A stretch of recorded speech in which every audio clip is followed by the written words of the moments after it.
Olá pessoal, vamos ao nosso estudo bíblico.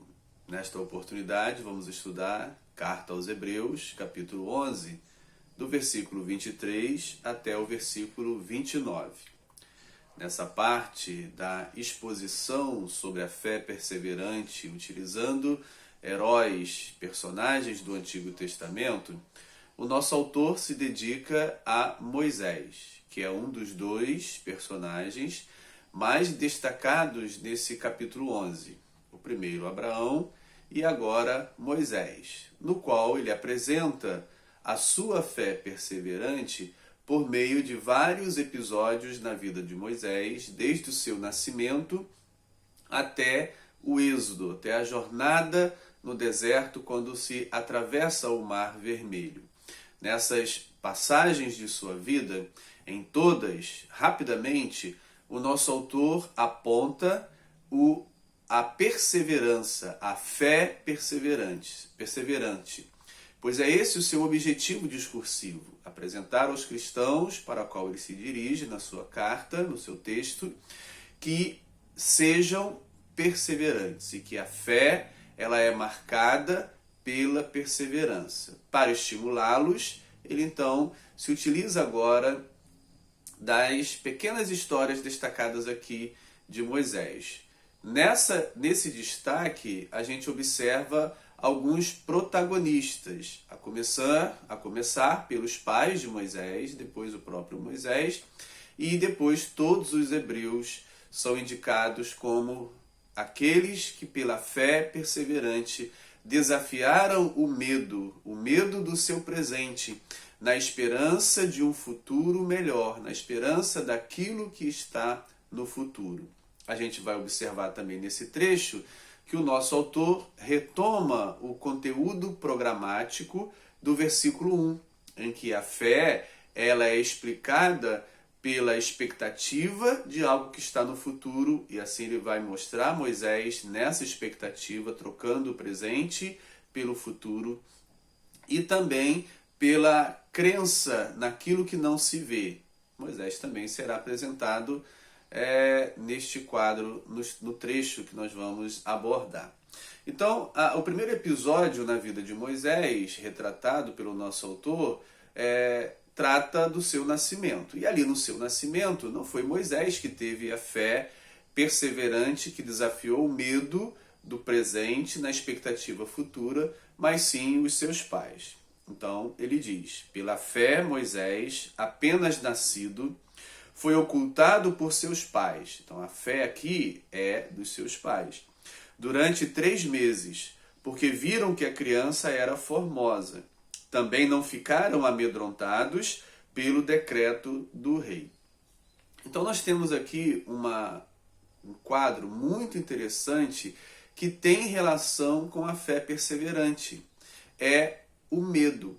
Não ficaram amedrontados diante do decreto do rei, no qual as suas vidas estariam em risco, não apenas da criança, mas os próprios pais estavam em risco de serem mortos por meio do decreto. Assim, eles desafiaram esse medo, esse presente, esse decreto do rei.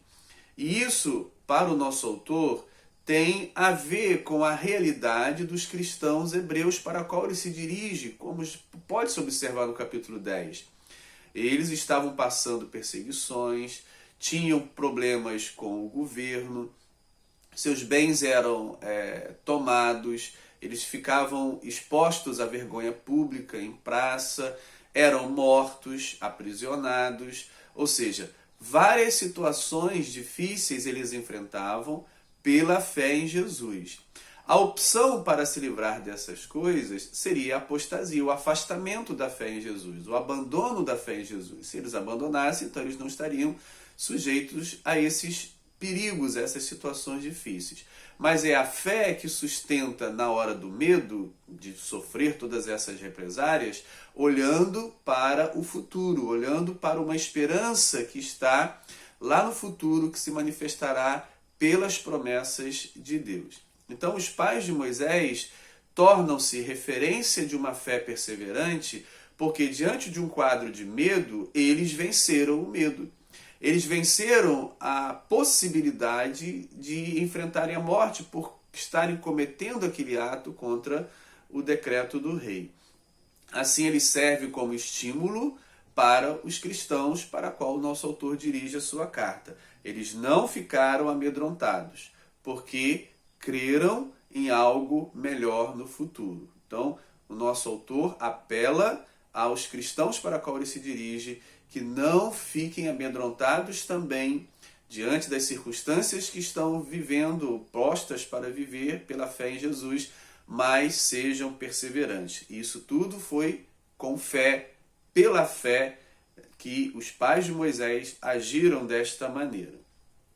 Aí vamos ao segundo episódio, agora Moisés já adulto. Ele diz: pela fé Moisés, quando já homem feito, recusou ser chamado filho da filha de Faraó, preferindo ser maltratado junto com o povo de Deus a usufruir prazeres transitórios do pecado. Mais uma vez, o nosso autor aponta a caminhada de Moisés como referência para os cristãos. Aquilo que Moisés enfrentou pela fé é algo semelhante ao que os cristãos estão enfrentando também pela fé no contexto histórico do nosso autor.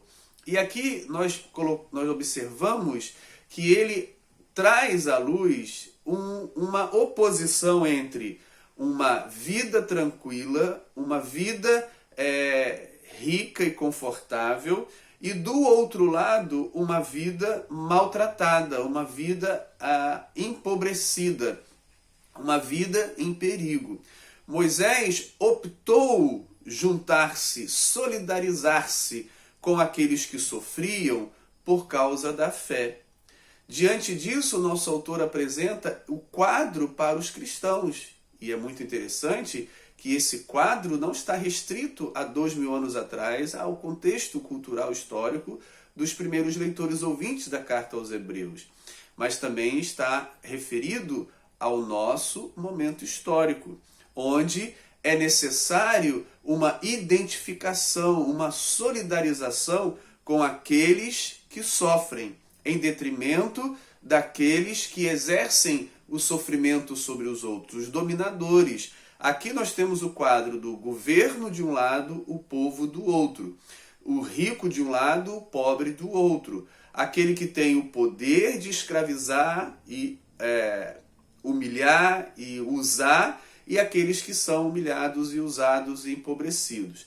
Então, pela fé, Moisés escolheu o lado mais fraco.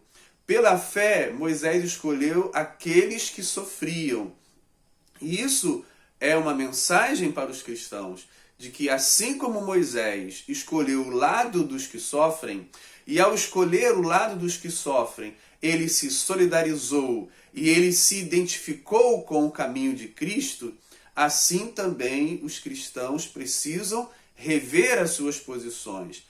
Porque a questão que colocaram no verso 10 era: em nome de Cristo são perseguidos, em nome de Cristo são mortos, presos, envergonhados, os seus bens são tomados, e tudo isso pela fé em Cristo. Então eles estão do lado dos oprimidos, eles são os oprimidos, e do outro lado está os opressores. Moisés, pela fé, escolheu um lado. Moisés, pela fé, optou pela situação mais difícil. Agora, por que ele ficou do lado dos que sofrem e daqueles que não sofrem ele rejeitou?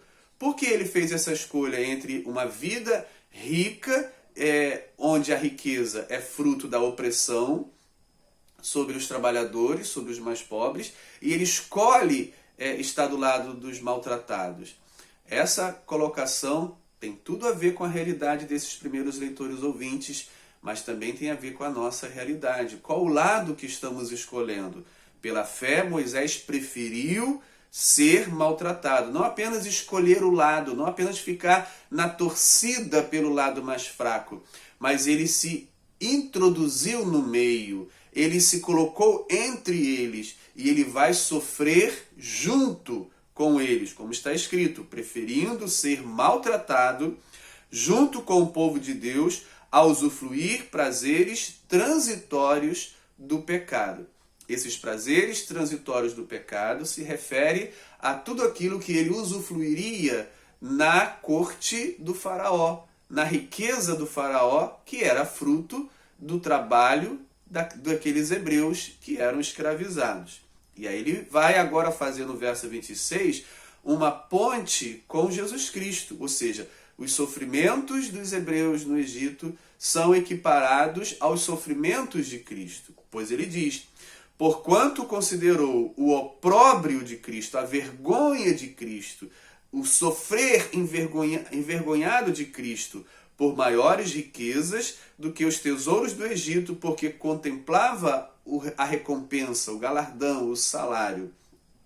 E é muito interessante quando o pregador, autor da carta, faz essa relação. Moisés não conhecia Cristo, ele não conhecia a história de Cristo, ele não conhecia a paixão de Cristo, ele está muitos séculos antes, ele não está familiarizado com tudo aquilo que nós hoje olhamos para Cristo e vemos nos evangelhos.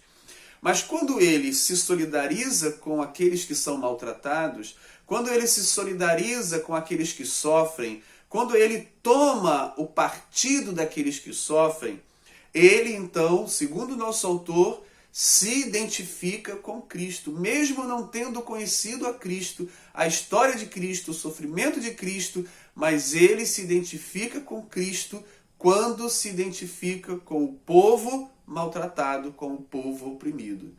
Esta é uma mensagem muito importante e muito interessante para nós refletirmos. Identificar-se com Cristo é identificar-se com os que sofrem, e não com aqueles que produzem o sofrimento, não com aqueles que estão no topo oprimindo as pessoas. Moisés considerou a vergonha de Cristo. Não conhecia a história de Cristo, não conhecia o trajeto de Cristo, a cruz de Cristo, não conhecia nada. Mas ao se identificar com aqueles que eram maltratados, o nosso autor, veja a pregação interessantíssima que ele faz, a analogia interessantíssima que ele faz, ele se identificou com Cristo. Ao se identificar com os maltratados, ele se identificou com Cristo, pois Cristo, da mesma forma como aqueles hebreus, foi maltratado por aqueles que governavam tanto a religião quanto o aspecto político, que era, naquele tempo, quase os mesmos lados de uma moeda. E aí ele continua dizendo, porque contemplava a recompensa. E aqui ele faz alusão lá ao versículo 1. A fé espera aquilo que está no futuro. Ele sabia que existia uma recompensa lá no futuro, ele cria nela, mas primeiro ele precisava se identificar com os que sofriam, com os maltratados. Versículo 27, mais um episódio na sua vida. Pela fé ele abandonou o Egito e nem ficou amedrontado pela cólera do rei. Antes permaneceu firme como quem vê o invisível. Agora, a sua decisão de com o povo sair do Egito, de começar o êxodo, abandonar o Egito. Havia uma ameaça, poderia ficar parado, o medo poderia paralisá-lo, o medo poderia impedi-lo de fazer a caminhada, mas como diz, nem ficou amedrontado. Assim como seus pais, que não ficaram com medo, apesar de sentirem o medo, mas não foram vencidos pelo medo diante do decreto do rei, agora Moisés também não fica com medo, ele não deixa o medo vencê-lo, mas ele vê o que é invisível, retomando o conteúdo programático do versículo 1, em que a fé contempla aquilo que é invisível. Ele venceu o medo na fé, na esperança de que havia algo que ele não via naquele momento, mas que existia, ele confiava, ele cria e que estava lá no futuro. Assim, decide vencer o medo. Verso 28, pela fé celebrou a Páscoa e o derramamento do sangue, para que o exterminador não tocasse nos primogênitos dos israelitas. Mais uma vez, um ato de fé, celebra a Páscoa, faz o sacrifício, asperge o sangue nos umbrais da porta e com esse ato de fé protege os israelitas do emissário que vai produzir a morte, o emissário do Senhor que vai produzir a morte nos primogênitos. Pela fé, ele celebra a Páscoa. Pela fé, ele celebra a libertação. Pela fé, ele celebra a saída, mesmo antes de sair. A Páscoa é celebrada no Egito. Eles ainda não saíram. Foi antes de sair. Foi momentos antes. Então, eles já celebram a saída antes de sair. E esse é um grande ensino de fé perseverante, em que os cristãos também celebram a vida por vir, celebram a vida eterna sem estar plenamente com ela, de fato, ressuscitado no novo corpo, plenamente não aconteceu, mas celebra-se essa salvação plena. E isso é pela fé. Assim eles celebraram a saída antes de sair. E o verso 29 finaliza mostrando agora a fé dos hebreus, né? O verbo está no plural. Pela fé atravessaram. Né? Antes fala, Moisés abandonou, Moisés celebrou, Moisés preferiu, mas agora trata-se do povo. Pela fé atravessaram o mar vermelho, como por terra seca. Tentando os egípcios, foram tragados de todo. Então, destaca-se agora a fé dos hebreus em, diante de um mar fechado, avançar na sua direção e passar a fé em si. Ou seja, venceram o obstáculo, venceram o medo, atravessaram. Isso tudo acredita-se a fé perseverante. Com esses exemplos na vida e na história de Moisés, o nosso autor busca fortalecer os cristãos de que a fé perseverante, ela vence o medo. A fé perseverante se identifica com os que sofrem, se identifica com os mais fracos, jamais toma a preferência do forte, do opressor, daquele que domina e produz os sofrimentos e produz a morte. Sempre se identifica com o que sofre, sempre se identifica com o que morre, com o que sofre a injustiça. A fé perseverante possui essa identidade, a identificação com a parte mais fraca, a identificação com o oprimido, a identificação com o injustiçado. Assim, os episódios recortados brevemente da vida de Moisés mostram que a caminhada cristã é muito parecida com a caminhada de Moisés. E cada passo na história de Moisés foi movido pela fé, assim também na vida dos cristãos. A fé é essencial, a fé que persevera é essencial para optar, escolher as opções que Moisés escolheu e olhar para o futuro, olhar para aquilo que é invisível, mas se crê, se espera e confia. Um abraço.